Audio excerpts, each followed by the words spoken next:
See, if you take a plant and I take a cross section of a stem or even leaf, okay, but not root. If you take the cross section, it something looks like this under microscope.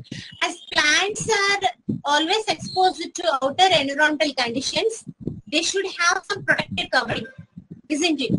So that protective covering we call as epidermis. Epidermis is the layer which you will find only in plants. This basically will act as a protective cover over the plant.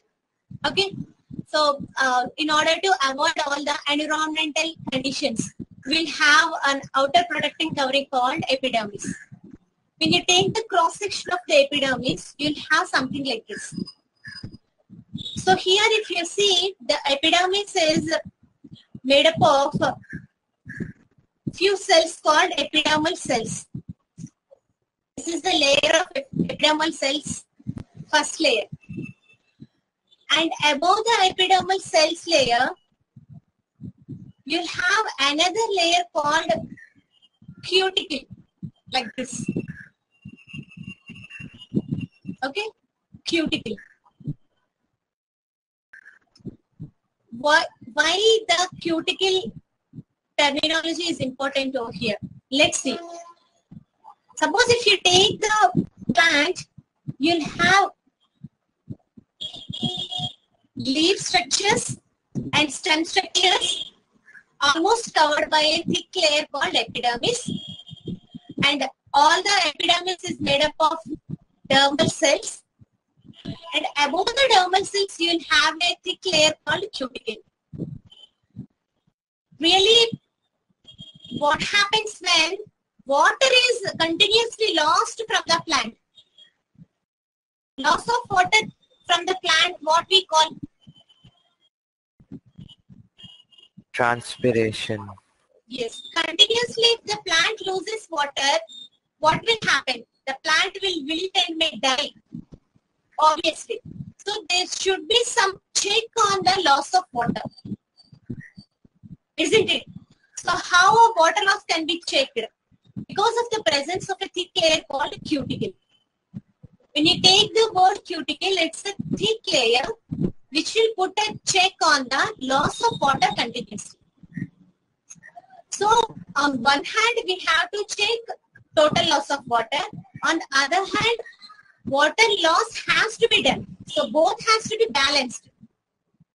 One way we have the cell of the plant has to lose water, and the other way it has to control the loss of water. How the balance can be done in controlling loss of water and checking the loss of water? This is by means of some structures.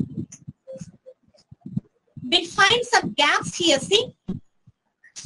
Even though there is a thick epidermis layer and a cuticle layer, you'll have some gaps from which you'll have trichomes. Trichome here nothing but the hair-like structures, which we talked right now about the cotton fiber. Okay, those are called trichomes. Above the seed we'll have. Okay, other than that, gases has to come in and out of the cells. So some passes has to be there. And even sunlight has to get in for the photosynthesis purpose. So some gaps has to be there. So the epidermis will have some gaps so that cuticle will not totally control the loss of water.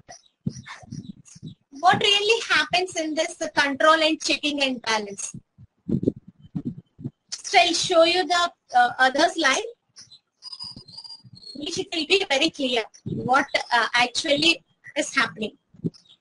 Can you see the slide? Okay. This is what the structures which will check and balance the loss of water, photosynthesis, entry and exit of different gases. So you might be familiar with this word stomata.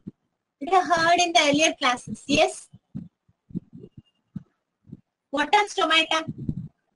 Students, what small are stomata? pores. Okay, small pores. That's all. Where you will find stomata? Ma'am, on the epidermal surface. That you can see in the picture. In the last classes, I mean in the past classes, what you studied about stomata. Alifia, are you there? Yes, ma'am. Do you know anything about stomata? Ma'am, it is surrounded by two kidney-shaped guard cells. Don't talk anything about shown here. I'm asking where you will find stomata. All these things I'll explain. On And the I'll just- leaves, ma'am. On the leaves. Okay. Other than that, only on leaves.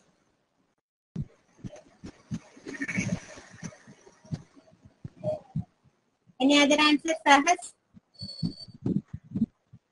We'll find stomata in all aerial parts. Aerial parts means what? All the exposed parts of plant will have stomata. Get this basic idea. Okay. Usually we'll show the leaf, but you'll find stomata on stem, branches, and on leaves. Okay. But on leaves we'll find more number of stomata.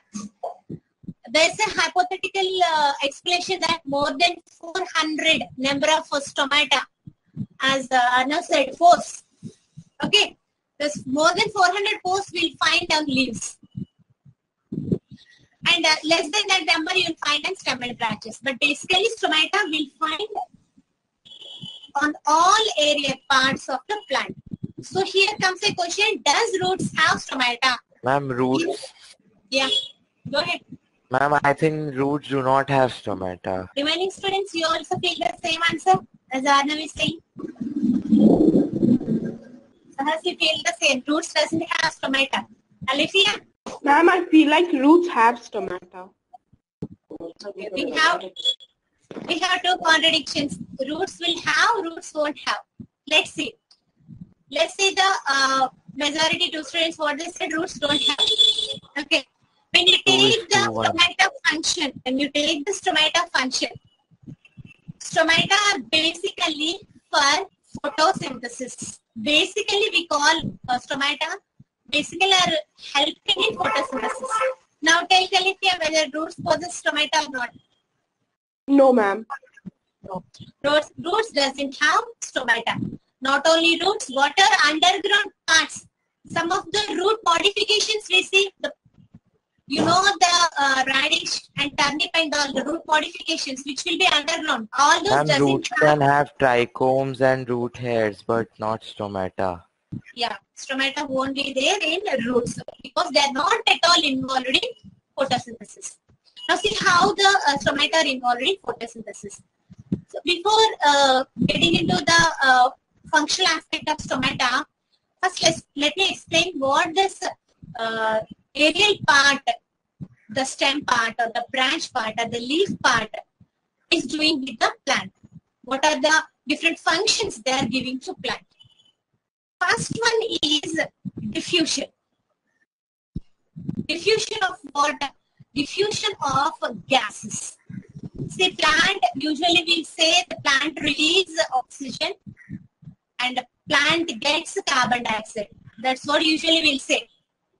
But plants also will release carbon dioxide. You know this point? Yes, ma'am. Usually we talk, plants will release oxygen and take up only carbon dioxide. But it's not like that. The plants will also take oxygen and they also release carbon dioxide. Okay. See, when you take the atmosphere, in the atmosphere you will have a mixture of gases, isn't it? You'll have all kinds of gases. The plant leaf or plant stem cannot specifically choose only carbon dioxide to take in, isn't it? It will take the mixture of gases from the atmosphere. It will take oxygen, carbon dioxide, nitrogen, whatever gases there in the atmosphere. Everything will be taken up by the plant. Okay. So once the gases are taken in, they will be used for some processes and they will be diffused out. No gas can stay inside any cell. So obviously, along with oxygen, carbon dioxide also will be released. Okay.